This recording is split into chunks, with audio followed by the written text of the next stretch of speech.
ஐயோ இந்த நேரம் போய் 1 மணி நேரத்துக்கு மேலே ஆச்சு. ஒரு பெரிய அப்ரைஸலாக தான் கேட்பான்னு நினைக்கிறேன். எனக்கு தெரிஞ்சு சொத்தை கேட்டு வாங்கினாலும் வாங்கிடுவான்.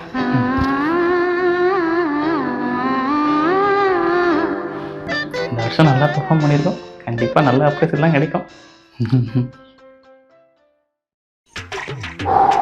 சூப்பர் பர்ஃபார்மன்ஸ் பண்ணியிருக்கீங்க. இந்த ஆஃபீஸ்லேயே உங்களுக்கு தான் அதிகமான ஹைக்கு. எவ்வளோ தெரியுமா? 500 ரூபாய். இவ்வளோ காசு நீங்க என்ன பண்ண போறீங்க தெரியல. என்ஜாய் பண்ணுங்க. நல்ல பெர்ஃபார்மன்ஸ், நல்ல ஐக்குன்னு சொன்னீங்க. இதில் வேற வெளியில யார்கிட்ட சொல்ல வேணாம் சொன்னீங்க சார். அதெல்லாம் முடியாது சார். எனக்கு 500 ரூபாயோட நீங்கள் எக்ஸ்ட்ரா ஏற்றினா தான் நான் போவேன். அட்லீஸ்ட் 1000 ரூபா வச்சு கொடுங்க.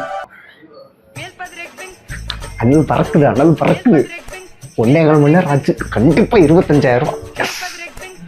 என் பிள்ளை அந்த கட்டை போய் எடுத்து வை. சரிப்பா, நல்லா யோசிச்சிட்டேன். உனக்கு 501 ரூபாய். சந்தோஷமா இருக்கும். முடிஞ்சு போச்சு. அப்ரேஸ்லாம் முடிஞ்சிச்சு. சார் சார் எங்கே போறீங்க? நான் ஒன்றும் முடியவே இல்லை சார்.